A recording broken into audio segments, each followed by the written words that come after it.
My name is Christine McCann, and I'm here today to talk to you about the computing innovation of citizen science. Citizen science is a volunteer-based scientific research community that collects and analyzes data relating back to the environment and natural world. It is a way for surrounding communities to become more involved in the scientific world and also to learn more about their environment. In my video lecture, I will be discussing the elements of citizen science, what it is, its benefits, and how people interact with their specific innovation. On this page, I will be discussing the purpose of citizen science and the opportunities that come with it. Cornell University is notorious for being a part of the citizen science movement. They define citizen science as projects in which volunteers partner with scientists to answer real-world questions. It can also be defined as research collaborations between scientists and volunteers, particularly, but not exclusively to, expand opportunities for scientific data collection and to provide access to scientific information for community members. Needless to say, citizen science is a way for the community to become involved in the science world. It gives people the opportunity to be a part of a large scientific project without having to be a scientist themselves. It's a way of staying connected with science without having to give up on your work/school time and strictly doing it on a volunteer schedule. In the picture on the left, you can see a group of volunteers writing down their findings about the environment around them. They are working on a citizen science project about the spreading of wildfires. Also, on the bottom of this page, you can find an interview I conducted asking a friend of mine about his take on citizen science. We used my laptop as a recording device. From there, we recorded the video and edited it using the YouTube's video editing tool. Here is the final product.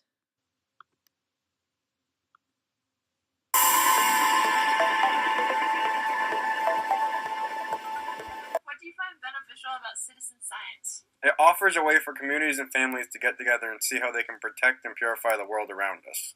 By doing it now and teaching the young, we'll be able to purify the land for the generations to come. Citizen science could be harmful in a way to society? No. Citizen science is really only beneficial to the way that we're living now. And why do you feel that way? If everybody's participating in citizen science, it's only going to benefit tomorrow in the way could be considered citizen science. Basically anything that we participate in today to try and better the earth, whether it be studying wildlife or recycling, bringing the bottles and keeping our plastic bags, shopping with paper bags instead of plastic, anything that betters the way that we live. What are you doing over there? Nothing, I just read up on the news somewhere that there's less beer in the area and I want to do some research for myself. To begin this page, I have provided a video that explains more about citizen science and where a person can go to become part of this movement. Citizen science is immensely beneficial to society and the scientific world. The amount of work that is lifted off the scientist's shoulders helps them concentrate on the task at hand rather than having them leave the lab and do field research themselves. On the left shows a graph that I created from the data I collected when I took a poll on if people found citizen science beneficial. To create this graph, I used a neat tool on Google Forms to create a survey. I created the survey, sent out the link, and as everyone answered, the answers were stored in Google and then transferred into a spreadsheet. From that spreadsheet, I created a graph portraying the answers that were given. 100% of the answers that I received were a yes.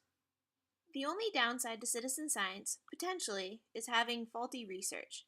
This can become an issue when a volunteer doesn't clearly understand the topic or gives completely wrong information.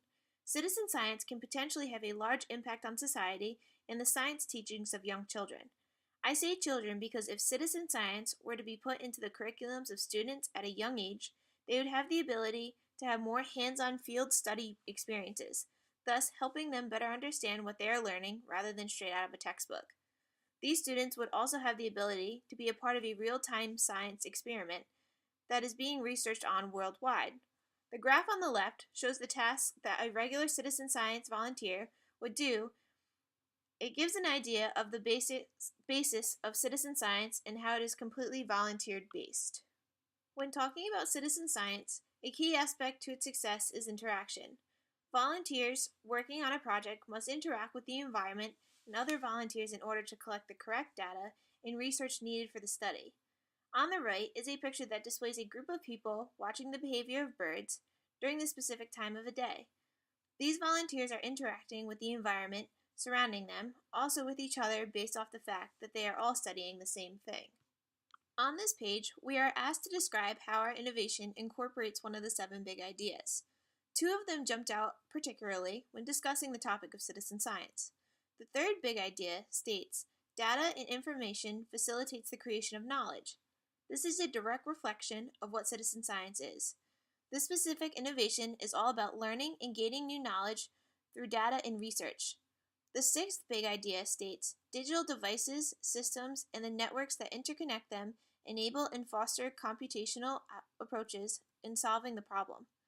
This directly relates to citizen science from the fact that digital devices and systems are what make the data and research of volunteers come together.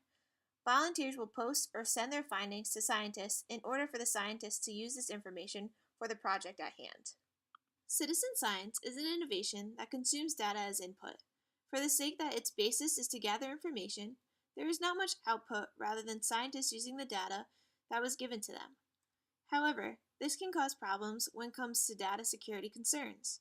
Over the last couple of years, a study has shown that some volunteers of citizen science are not there to collect data for scientists, but for themselves. This can cause issues when people submit faulty data with a bias. Also, another stat has shown that, from the lack of scientific knowledge of the volunteers, the data that they provide is too vague or misleading to scientists, thus providing them with nothing that they can use. The last page of this website is the reference page. This page consists of web pages and articles that provided me with the information I needed to create this web page about citizen science. The most useful website was SciStarter. It explains what citizen science was all about, who participates in it, and where I can become involved in it around my community. Now, I would like to go into detail about how I created my web page. As you can see, my web page is an HTML file. In HTML files, there are mandatory sections that are needed to display the information on the web page. To start off, you need to open an HTML file with an HTML tag. Under that, you need to define the doc type. Under the doc type is the head tag.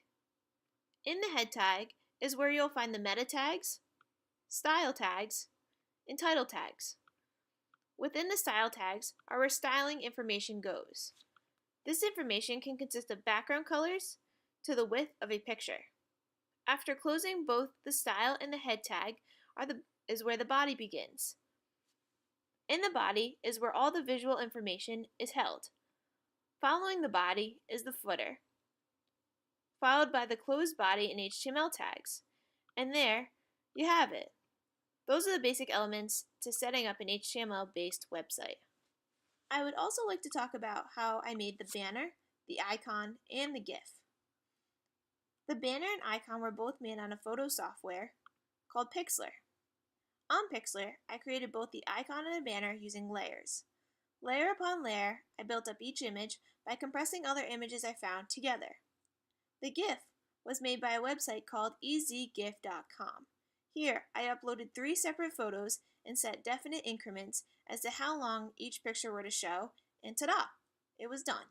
Thank you for watching my presentation on citizen science. If you have any questions, comments, or concerns, please visit my website or contact me at Christine_McCann@my.uri.edu.